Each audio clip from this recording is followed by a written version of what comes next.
진노를 예방하고 복을 예비하는 지혜라는 제목으로 하나님의 말씀을 전하겠습니다. 여러분, 제목을 먼저 한번 묵상해 보시기 바랍니다. 제목이 참 기가 막히지 않습니까? 이 제목대로만 우리의 인생에 정말 이 펼쳐진다면 얼마나 황홀하겠습니까? 그 비결이 말씀에 있는 줄 믿으시고 피곤하고 잠이 오시지만 집중해서 하나님의 말씀을 잘 들으시면 여러분들의 인생에 큰 은혜가 있을 줄 믿습니다. 우리들이 나름 예수님 잘 믿고 신앙생활 열심히 하려고 하는데 복은커녕 왜 이런 일이 생기나 이해를 할 수 없는 일들이 생길 때가 있습니다. 나의 잘못과는 관계없이 하나님의 깊은 뜻 가운데 그런 일들이 발생할 때도 있으나 우리가 부지 중에 하나님을 진노하게 하여서 저주를 받는 경우도 있다는 것입니다. 적어도 금요 기도회 이 자리에 나와 있는 저와 여러분들은 하나님 앞에서 살려고 몸부림치는 분들이고 하나님의 은혜를 구하며 사모하며 살아가는 사람들입니다. 우리가 우상 숭배를 하거나 우리들이 큰 죄를 짓는 경우는 거의 없다고 볼 수 있습니다. 우리는 주님의 제자들입니다. 최소한 주님의 곁을 겉도는 그런 허다한 무리군에 속해 있는 사람들은 아닙니다.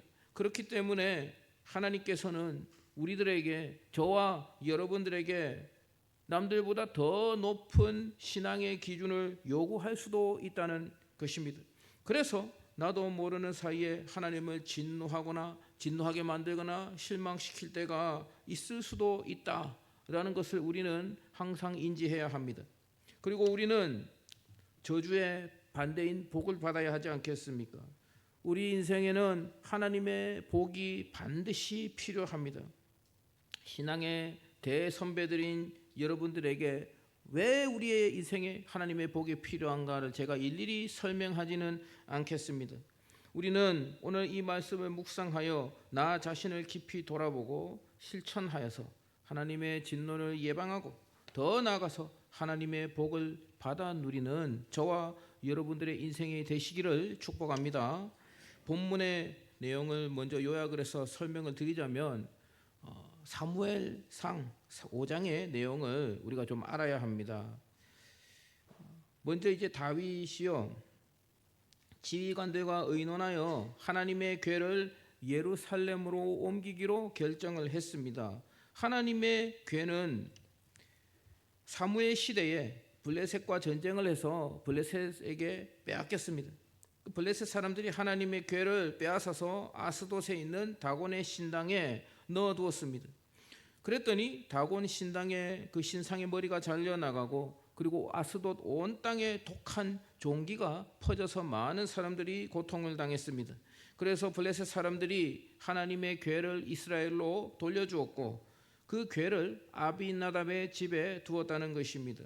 후에 사울이 왕이 되었는데 아비나답의 집에 있는 하나님의 궤를 가져오지 않고 그대로 방치를 하였고 지금 다윗이 제자리로 돌려놓으려고 하는 것입니다.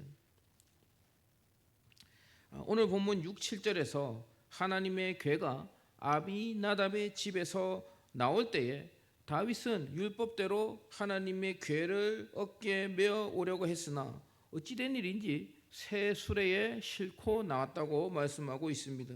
그런데 소들이 띠므로 그 궤가 떨어져서 깨질 것 같으니까 아비나답의 아들이었던 우사가 손으로 그 궤를 급하게 잡았습니다. 그 궤를 손으로 잡았더니 하나님께서 웬일인지 진노하셔서 우사를 치셨습니다. 우사는 몸이 찢어져서 죽게 되었습니다. 다윗이 이것을 보고는 노하여서 그곳을 베레스 우사라고 불렀다고 말씀하고 있습니다. 베레스 우사란 우사와 충돌하였다라는 뜻입니다.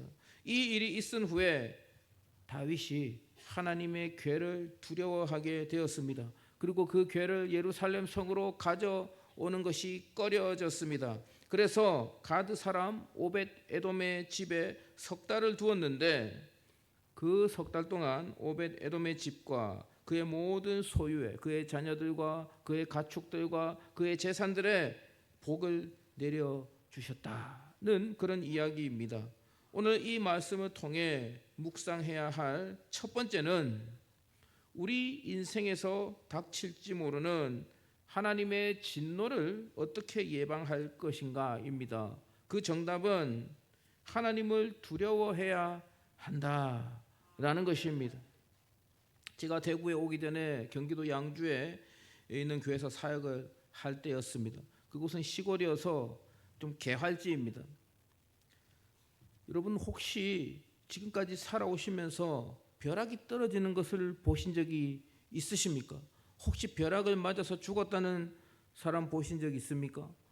저는 딱 한 번 보았는데요. 양주에서 벼락이 떨어지는 것을 보았습니다. 제가 이제 비가 오고 천둥 번개가 치는 날에 이제 그 마당에서 뭔가 하고 있었는데요. 지금 제가 여기 있으면 저기 피아노 쪽에 나무가 하나 있었어요. 그리고 나무 옆에 꽝 하고 벼락이 꽝 떨어졌습니다. 제가 그걸 처음 봤습니다. 와, 저거 맞으면 끽 소리도 못하고 죽는다고 하던데 어른들이 진짜 저거 맞으면 형체도 없이 그냥 바로 죽겠구나. 제가 그런 생각을 했는데요. 제가 두 가지 생각이 들었습니다. 첫 번째는 저 벼락을 아직까지 안 맞고 살아있는 게 감사하다. 그리고 두 번째는 저 벼락도 저렇게 무서운데 하나님 열받으면 얼마나 무서울까. 그런 생각이 저절로 들더라는 것이죠. 오늘 1절에서 4절에 다윗은 지휘관들과 의논한 후에 온 회중들에게 말하기를 하나님의 궤를 옮겨오자 라고 말을 합니다. 백성들이 이 일을 좋게 여김으로 시행하게 되었습니다. 절차상으로는 아무 문제가 없어 보입니다. 오늘날 교회에서요 중요한 결정을 할 때도 이렇게 하지 않습니까? 먼저 담임 목사님과 당회에서 결정을 하고 그리고 회중들에게 묻죠. 공동의회에 붙여서 회중들의 의견을 물어서 3분의 2 이상의 찬성이 나오면 그 일을 시행하는 방식입니다. 아무런 절차상 문제가 없어 보이나 그런데 이 시대는 지금과 다릅니다. 하나님께서 이 시대는 당신이 택하시고 기름 부으신 종들과 직접 말씀하시고 교통하던 시대이지 않습니까? 특히 젊은 시절 다윗은 하나님께 직접 물어서 모든 것을 결정하였습니다. 그런데요, 오늘 본문에서는 다윗이 하나님께 직접 물어보는 그 절차를 생략하고 있다는 것입니다. 여기서부터 우리 하나님 마음에 스크래치가 생겼을 것입니다. 그리고 6절에서 7절 말씀에 보면 같이 한번 읽어보겠습니다. 6절 7절 다윗이 온 이스라엘을 거느리고 바알라 곧 유다에 속한 기럇여아림에 올라가서 여호와 하나님의 궤를 메어 오려하니 이는 여호와께서 두 그룹 사이에 계심으로 그러한 이름으로 일컬음을 받았더라. 하나님의 궤를 새 수레에 싣고 아비나답의 집에서 나오는데 우사와 아히오는 수레를 몰며 아멘.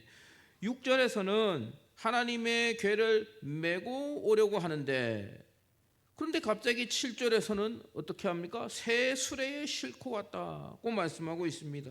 원래 하나님의 궤는 레위 지파 중에 고앗 자손이 어깨에 메고 운반하도록 율법에 명시되어 있습니다.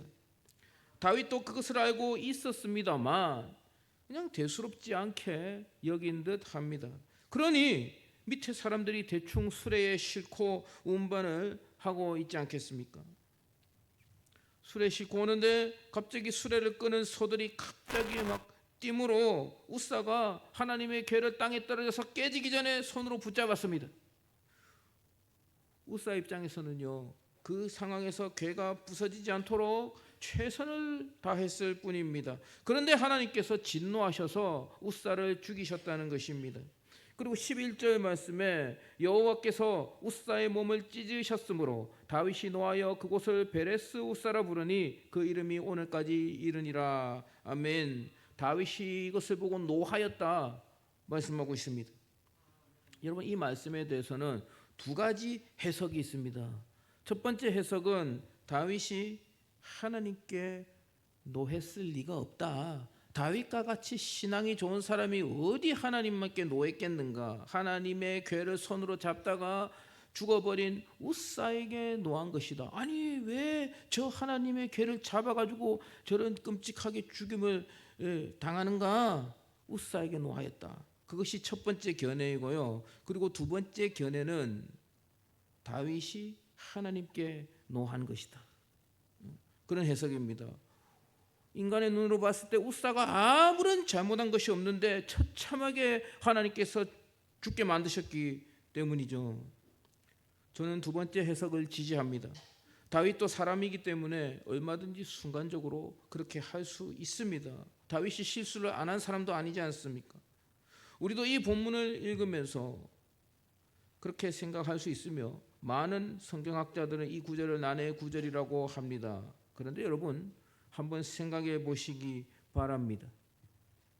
여러분들 중에 남의 밑에서 월급 받고 일해본 분들 많이 계실 것입니다. 한번 기억을 한번 더듬어 보십시오. 여러분들이 남 밑에서 월급 받고 일하실 때 여러분들 위에 있는 그 사장님들 중에는요, 그냥 물 흐르듯이 살아가는 사람들도 있습니다. 꼭 해야 할 일만 해놓으면 아무런 문제 삼지 않는 그런 분들이 있는가 하면은 일을 해놓는 것은 당연한 것이고 일하는 과정에서 디테일한 것을 요구하시는 사장님들도 계신다는 것이죠. 저의 경우는 여러 교회에서 이제 사역을 하면서 다양한 담임 목사님들을 만나 보았는데요. 제가 강도사 때 어떤 교회에서는요, 이제 현수막을 보통 만들지 않습니까? 교회에서 행사 현수막을 만들 때 예를 들면은 우리 교회 같으면은 저기 5월 사역 행사 저 현수막을 만들면 일반적으로는 타이틀을 크게 만들지 않습니까? 5월 행사 이 글자를 크게 하고 밑에 내용들을 작게 하지 않습니까? 그리고 뭐 예를 들어서 아버지 학교 행사를 한다. 아버지 학교 하면은 아버지 학교를 크게 하고 밑에 내용 강사 누구 몇 월 며칠 이거 좀 작게 하지 않습니까? 타이틀을. 그런데 그 목사님은 반대로 요구를 하셨습니다. 타이틀보다 내용이 더 중요하다. 그래서 그 목사님은 항상 저런 현수막을 만들면 5월 행사는 아주 작게 만들고 내용을 크게 만들도록 그렇게 항상 그렇게 요구를 하셨다는 것입니다. 여러분, 제가 그렇게 했겠습니까? 안 했겠습니까? 제가 그 목사님 시키는 대로 했겠습니까? 안 했겠습니까? 당연히 하죠. 당연히 하죠. 또 어떤 목사님은요, 문서를 만들 때 무조건 폰트를 산돌 고딕 L로 해라. 그런 분들이 계세요. 하면 된다는 거. 산돌 고딕 L로 하라고 하면 되는 것이고, 뭐 함초로 뭐 신명조로 하라면 신명조로 하면 되는 것입니다. 어려운 게 아니죠. 사람에 따라 하라는 게 있고 하지 말라는 게 있습니다. 여러분들도 남 밑에서 일하실 때 윗사람이 내 위에 사장님이 중요하게 여기는 것에 대해서는 긴장하고 그것에 맞추려고 할 것입니다. 근데 간혹 그것이 안 되는 사람들도 있죠. 그게 안 되는 사람들은 남 밑에서 일 못합니다. 그리고 또 이런 것도 보았습니다. 담임 목사님들은 공통적으로 중대한 실수를 했을 때, 야 이거 엄청나게 목사님한테 혼나겠다 막 각오를 하고 있는데 생각보다 화를 안 내세요. 아주 관대하게 임강도사, 임전도사 이렇게 하면 안 돼. 다음에 좀 더 잘 하세요. 관대하게 넘어가는데 별것 아닌 사소한 실수를 하게 되면 생각보다 크게 막 불같이 화를 내시는 그런 것들을 많이 보아왔습니다. 왜 그럴까요? 그냥 시키는 대로만 하면 되는데 그냥 하면 되는 일을 안 하거나 빠뜨리면 굉장히 화가 나는 것입니다. 제가 무슨 말을 하려고 합니까? 사람 관계에서도 상하 관계가 있습니다. 그리고 어느 정도는 내 윗사람에게 긴장을 하고 어느 정도는 내 윗사람을 두려워하는 마음이 있어야 질서가 잡히고 일이 되지 않겠습니까? 사람과 사람 관계에서도 그러할진데 하물며 하나님이시겠습니까? 다윗은 왕이 되자 긴장이 풀린 것입니다. 하나님께 직접 묻지도 않았고 하나님의 율법에 명시한 사항을 별것 아닌 것으로 인식하였다는 것입니다. 어깨에 매는 게 어렵습니까? 그냥 매면 되는 것이죠. 왜 어깨에 매야 되나? 그냥 운반만 하면 되지. 그것은 사람의 생각이고 어깨에 매라고 하면 매면 되는 것입니다. 하기 어려운 일이 아니기 때문에 순종하지 않으면 더 화가 나는 것입니다. 그 결과 하나님께서 진노를 쏟으신 것입니다. 다윗을 죽이셔야 하지만 여러분, 그런데 다윗을 죽이면 되겠습니까? 다윗은 예수 그리스도의 조상이 되어야 하는 언약의 사람입니다. 그래서 우사가 죽은 것입니다. 아니, 하나님이 왜 그렇게 하신대? 우사가 너무 불쌍해. 그렇게 생각할 수도 있으나 여러분, 하나님은 절대 주권자이시고 하나님은 모든 생명의 주님이십니다. 그렇기 때문에 하나님의 뜻대로 하신다고 해서 누가 하나님을 정죄할 수 있겠습니까? 우리는 하나님을 두려워해야 합니다. 우리는 이 자리에서 하나님을 예배하며 섬기고 있지만 그 과정 속에서 하나님의 마음을 불편하게 하고 있는 것은 없는지, 내 삶 속에서 하나님의 말씀을 경홀히 여기고 있는 부분은 없는지, 이것은 저도 포함되는 이야기입니다. 우리 모두가 자신을 살피는 것이 하나님의 진노를 예방하는 지혜라는 것을 꼭 기억하시기를 부탁드리겠습니다.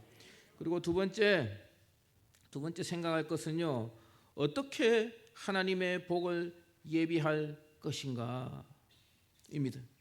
그 정답은 순종하기 어려운 일에 순종하는 것입니다. 12절에서 14절 말씀에 다윗은 우사가 죽는 것을 보고는 하나님이 두려워졌습니다. 이 두려움은 방금 제가 말한 하나님 두려워해야 합니다. 그 두려움하고는 조금 다른 두려움입니다. 앞에서 말한 두려움은 경외심을 말하는 것이고 이것은 부담입니다.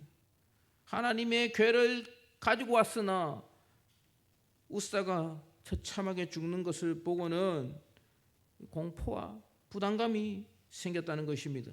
하나님의 괴가 자기 옆에 있는 것이 부담스러웠습니다. 그래서 괴를 오벳 에돔의 집에 보냈다는 것입니다. 하나님의 괴가 오벳 에돔의 집에 석 달을 있었는데 그의 집과 모든 소유에 하나님께서 복을 주셨다는 것입니다. 오늘날로 치면은 우리의 기업이 복을 받고 우리의 11조가 늘어나고 자녀들이 잘 되고 계획하고 준비하는 일들이 잘 풀리고 열매 맺는 그런 복을 주셨다는 것입니다. 생각해 보십시오. 오벳 에돔이라고 부담되지 않았겠습니까? 우사가 처참하게 찢어져서 죽는 것을 보았습니다. 다윗도 무서워서 그 하나님의 괴를 오벳 에돔에게 떠넘긴 것입니다. 오벳 에돔도 받기 싫었을 것입니다. 그렇다고 왕의 명령을 거역할 수도 없고 억지로 하나님의 괴를 맡았을 것입니다. 그럼에도 불구하고 하나님께서 오벳 에돔에게 복을 내려 주셨습니다. 이 말씀을 보면서 생각나는 인물이 있지 않습니까? 바로 십자가를 억지로 짊어지고 간 구레네 시몬입니다. 그는 로마 군병의 강요에 의해 얼떨결에 주님의 십자가를 지고 갔지만 우리가 알다시피 복을 받았습니다. 사랑하는 성도 여러분, 때때로 담임 목사님이나 교역자들이 여러분들에게 뭔가 부담스러운 부탁을 할 때가 간혹 있습니다. 수락하기 힘든 부탁을 할 때 거절하기 전에 하나님께 복받을 기회가 왔구나 라고 한번 생각에 전환을 하시기 바랍니다. 아무에게나 부담스러운 부탁하지 않습니다. 부탁하는 사람도 이 사람에게 부담이 될 거야 라는 것을 알지만 그래도 누군가는 해야 할 일이기 때문에 부탁을 하는 것입니다. EDI 2단계 훈련을 마쳤습니다.